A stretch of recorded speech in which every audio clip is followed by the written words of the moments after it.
Hi everybody, Bearded Rogue here, and we're continuing Tony unboxing in Oregon uh, with box number 14. This one has a lot of smaller games in it, so I'm not going to spend as much time on each individual game, but there's one game in here for sure that I definitely want to talk about a bit. So let's go ahead and get started. So the first game that I have in here is a game that I actually won in a contest. It's called Jump Gate 3rd Edition. It's by Matt Warden at Matt Warden Games. This is a game from the Game Crafter that's going through several different iterations. This is the most recent one, the 3rd edition, and it's it's a neat little game. I haven't gotten to play it yet. I've read the rule book a couple of times and brought it to game night. It just hasn't hit the table as of yet, but this is one that I'm definitely looking forward to trying soon. Let's see. Next is Game of Thrones: Hand of the King. This game kind of surprised me. It kind of came out of nowhere for me. First of all, the art style is amazing. Second of all, I was just like, whatever, it's a small card game, what can we say? And then I saw it was by Bruno Cathala, and that kind of piqued my interest a little bit more. And then Chris Rowlands at BGG Con sat down at the table and set this up, and we played a game, me, myself, and Aaron, and uh, this game is solid. Like, it's shocking how good this little tiny game is. Like, the first time you play it, you think to yourself, oh, well, there weren't a lot of decisions there. That was, just, I did what I had to do. And then the second time you play it, you start to really get the deeper level strategy in it. And yeah, I wasn't expecting this one to be nearly as good as it was. After playing it there, I went and bought my own copy um, because it really is a pretty solid little game. And the artwork is really gorgeous, and if you're at all a fan of the Game of Thrones universe, some of the abilities on characters and the different families will make a lot of thematic sense to you. So it's really cleverly done. A really neat, small little game. Um, Next is my Millennium Blades set rotation expansion. This, I have not played any of the contents of this yet. It was delivered to me just before I started packing all of my games up, and as such, I didn't do anything more than open it. It hasn't been integrated into my main Millennium Blades box yet, but that will be happening now that I'm here in my new location. So really looking forward to this, and glad that I got it when I did, so that I have all of Millennium Blades, because that's a game that it's worth having all of. Next is, so this is a small game called Battle Cruisers by TMG. It's set in the Eminent Domain universe. It's designed by Philip Newberry, and it's a micro game that has a lot of customization to it. You only play with like 7 cards each game, and there are like 45 to choose from in here. And like other games, you play with the same set of cards, so it shares a little bit of that with Libertalia. Like, everybody plays with the same set of cards. You shuffle it up a little bit and deal some stuff out, so there's some cards will be out of the game for you that aren't out of the game for other players, but it's the same set of cards, so you're aware of what everybody has in their hands. And then it's simultaneous action, selection, and reveal. Everybody plays a card to the table. If you're the only person who played the card that you played, you get one effect. If you and somebody else played the same card, you get another, usually worse effect.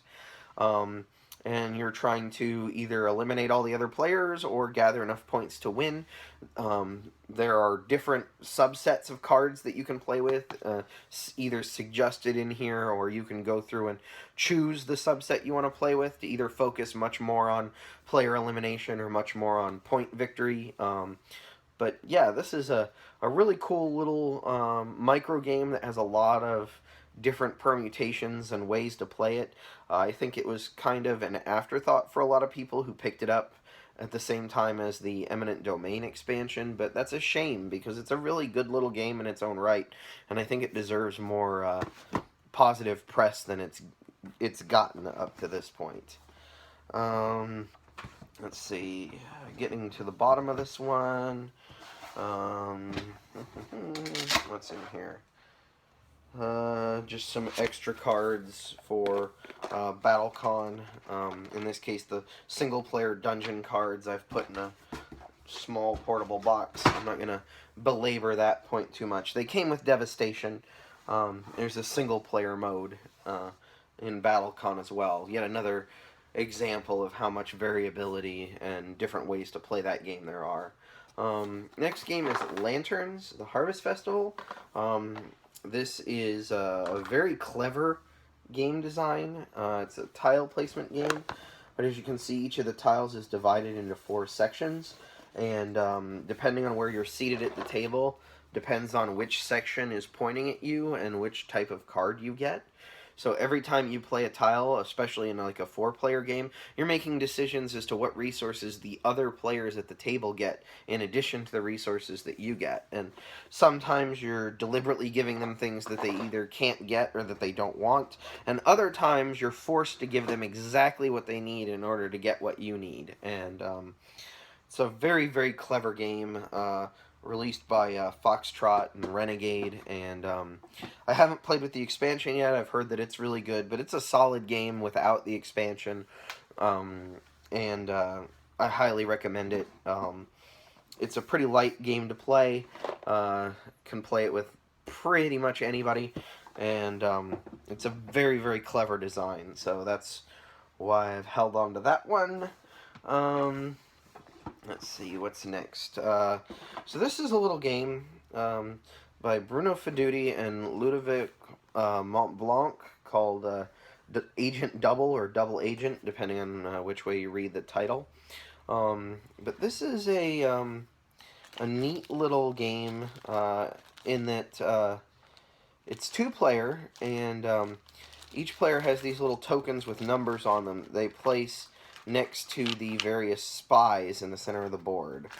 And then each player plays cards to those lanes that those spies are in to try to claim points or sabotage it for their opponent.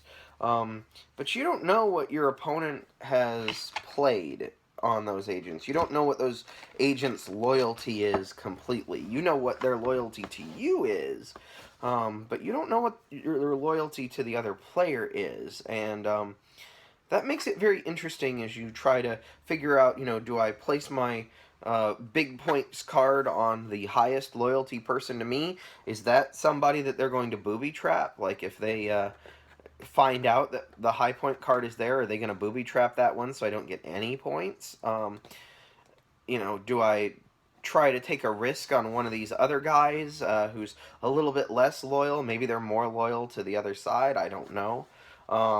It's really clever, and you can even play a variant where you don't know what your loyalties are, but you know what the loyalties of your opponent are. Basically, you just flip the loyalty markers to face the other direction, and then you're basing your decision making off of how loyal these agents are to the other player instead of to you. It's a really neat little tiny game. I picked it up early in my my game collection. It was highly recommended by Tom Vassell at one point.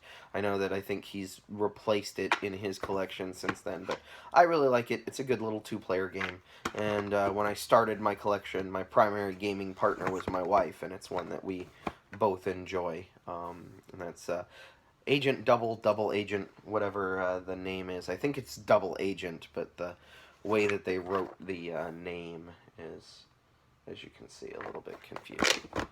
So, let's move on. Next. Alright, there are 2 games left in here, so let's go over this one first. So this is Paradox. Paradox is a game that I am overjoyed that I own.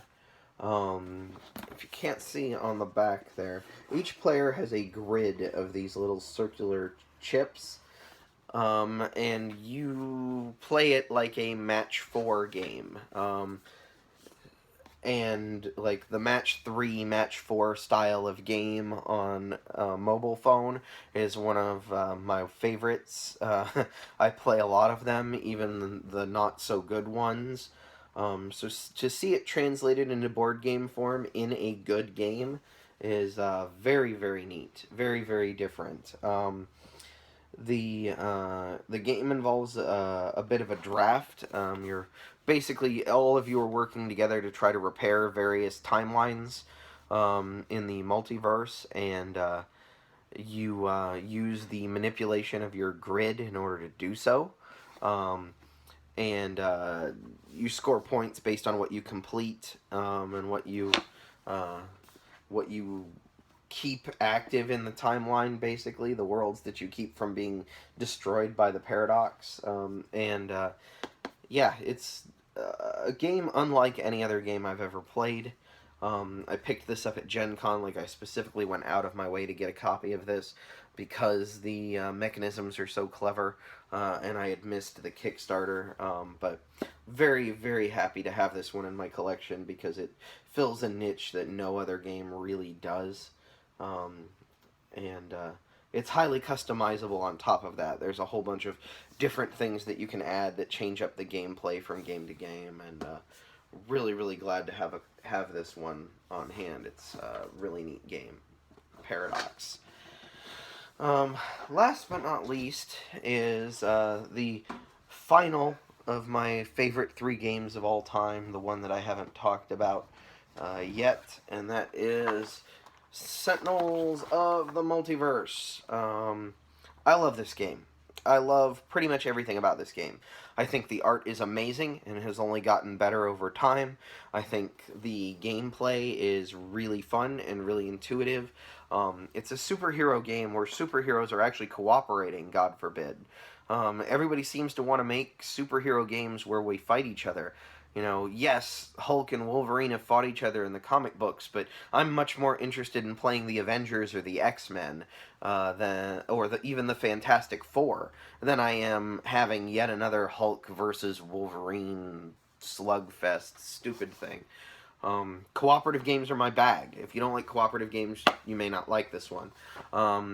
This game has a lot of mathy bits to it, where like in a lot of card games, you're tracking, this gives me this bonus and this gives me this bonus, but the target I'm attacking has this defense, and so this is my final damage. And some people are overwhelmed by that. They think that it's fiddly or too much to track, but like, I love Netrunner. I loved the Game of Thrones CCG. Like, it's less than the overhead in most of those games as far as tracking things goes. So to me, this is like a no-brainer.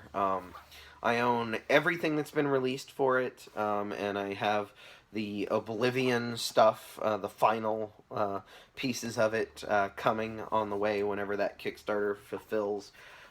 Take your time, guys. Do it right. I'm really excited about it. But I've got enough Sentinels to already last me my lifetime. That's just going to be the icing on the cake. This is the main Sentinels box, and in here I have all my heroes. It's chock full. Then I have the Rook City and Infernal Relics box, which has all of my all of my villains are in this one.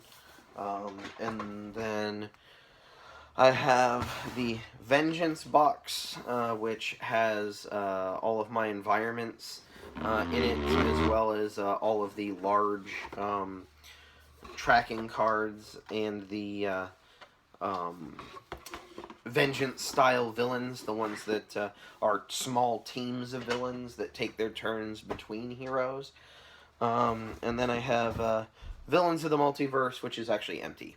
All of the content from this is either heroes or environments or Vengeance style villains, and all of them fit in the other 3 boxes, but I just didn't want to get rid of the box because I really like the artwork on it. and I may find something to put in it.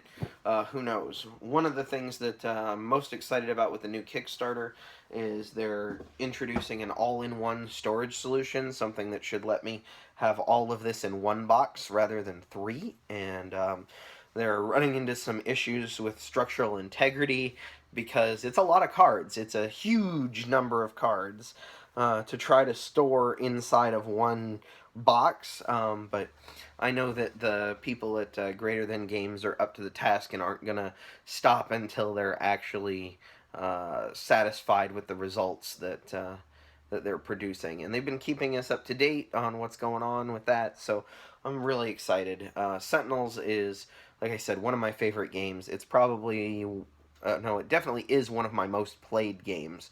It's a game that my wife likes. It's a game that our roommate in Kentucky liked. There were several friends in the Cincinnati area at game night who really enjoy it as well.